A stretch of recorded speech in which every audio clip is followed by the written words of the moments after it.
Leitura do livro do profeta Jeremias. Naqueles dias, a palavra do Senhor foi-me dirigida. Vamos, põe a roupa e o cinto. Levanta-te e comunica-lhes tudo o que eu te mandar dizer. Não tenhas medo, senão eu te farei tremer na presença deles.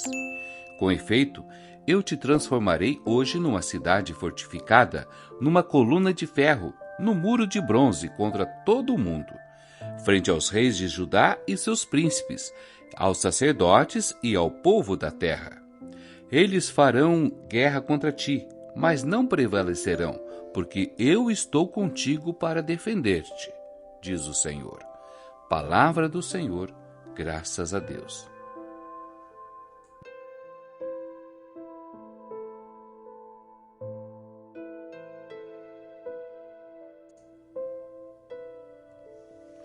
Proclamação do Evangelho de Jesus Cristo segundo Marcos.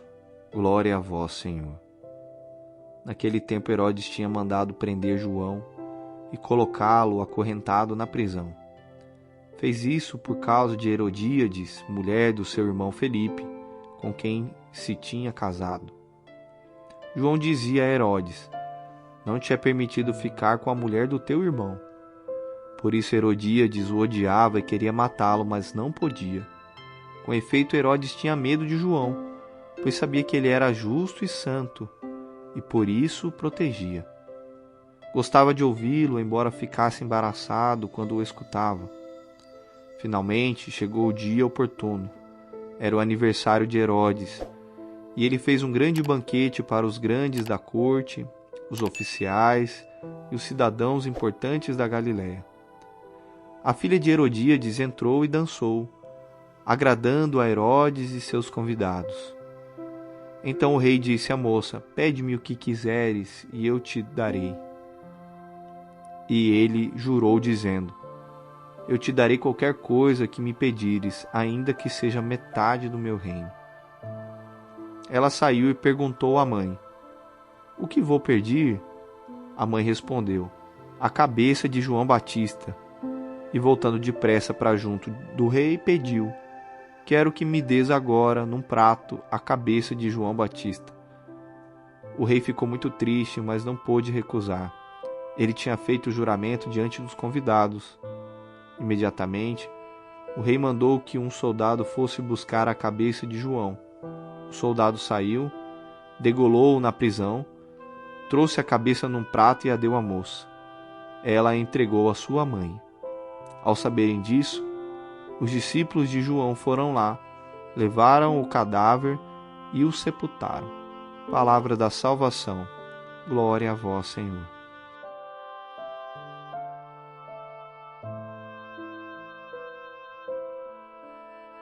Queridos irmãos e irmãs em Cristo, hoje, nossas leituras nos confrontam com uma realidade que muitas vezes preferimos evitar: o custo do discipulado, o preço da fidelidade a Deus em um mundo que frequentemente se opõe à verdade.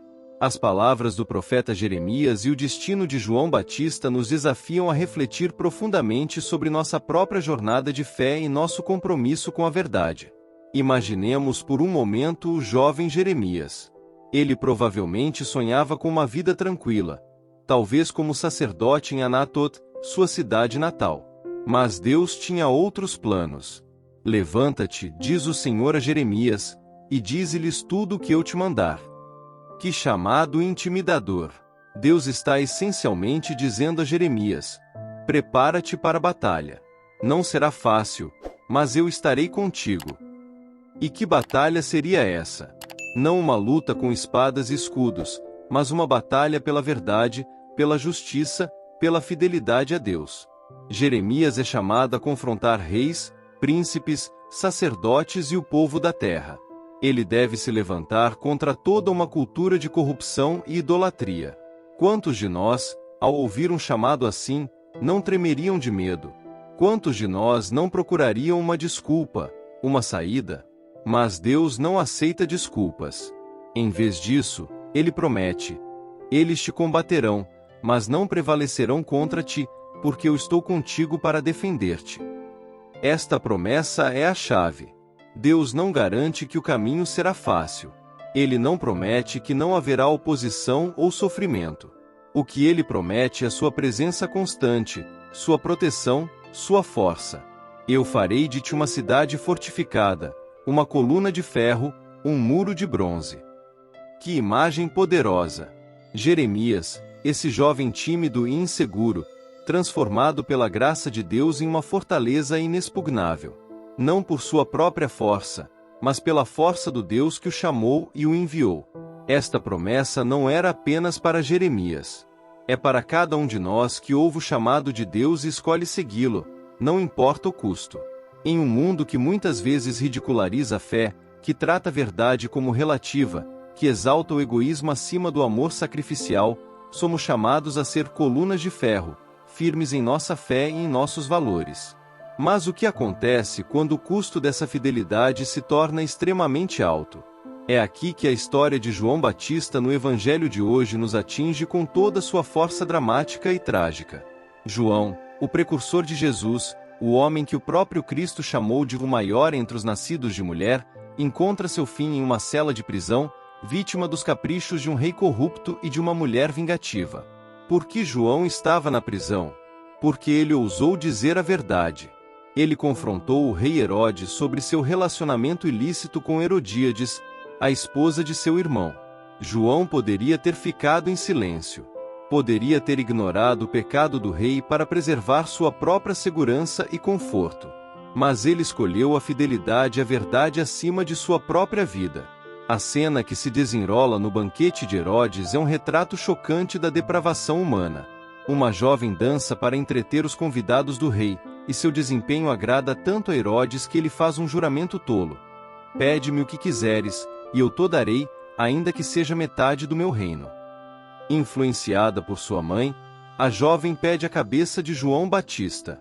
E Herodes, preso por seu próprio orgulho e pela pressão de seus convidados, cede ao pedido cruel. Que contraste gritante vemos aqui! De um lado, temos João, o homem de Deus, firme em sua integridade até o fim.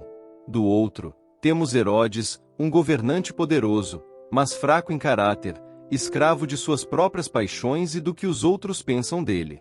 Esta história nos confronta com uma pergunta desconfortável. Com quem nos parecemos mais? Somos como João, dispostos a defender a verdade mesmo quando isso nos custa tudo? Ou somos mais como Herodes, comprometendo nossos valores para agradar aos outros ou para evitar o desconforto? O martírio de João Batista pode parecer uma derrota à primeira vista. Mas visto através dos olhos da fé, é uma vitória tremenda. João permaneceu fiel até o fim. Ele cumpriu sua missão. Ele preparou o caminho para o Messias não apenas com suas palavras, mas com sua própria vida. Meus queridos irmãos e irmãs, o que estas leituras significam para nós hoje? Certamente, poucos de nós seremos chamados ao martírio literal como João Batista. Mas todos nós somos chamados ao martírio diário de morrer para nós mesmos, de colocar a verdade e o amor de Deus acima de nosso conforto e segurança. Talvez sejamos chamados a defender um colega de trabalho que está sendo tratado injustamente, mesmo que isso coloque em risco nossa própria posição. Talvez sejamos desafiados a falar contra o preconceito ou a injustiça em nossa comunidade, mesmo que isso nos torne impopulares. Ou talvez sejamos chamados a viver nossa fé de maneira visível e corajosa em um ambiente que é hostil à religião. Qualquer que seja nosso desafio específico, podemos ter certeza de que a promessa que Deus fez a Jeremias também é para nós. Eu estou contigo para defender-te. Não enfrentamos esses desafios sozinhos. O mesmo Deus que fortaleceu Jeremias, que sustentou João Batista, está conosco. E lembrem-se, nossa força não está em nós mesmos, mas em Cristo. Como Paulo escreveu, tudo posso naquele que me fortalece. É a graça de Deus que nos transforma de pessoas comuns em cidades fortificadas e colunas de ferro. Então, meus amados, que possamos sair daqui hoje renovados em nosso compromisso com a verdade e a fidelidade a Deus. Que possamos ter a coragem de Jeremias para enfrentar os desafios que virão. Que possamos ter a integridade de João Batista para permanecer firmes em nossa fé, não importa o custo. E acima de tudo, que possamos confiar plenamente na promessa de Deus de estar sempre conosco, fortalecendo-nos, protegendo-nos e usando-nos para sua glória e para a expansão de seu reino. Que a graça de nosso Senhor Jesus Cristo, o amor de Deus Pai e a comunhão do Espírito Santo estejam com todos vocês, hoje e sempre. Amém.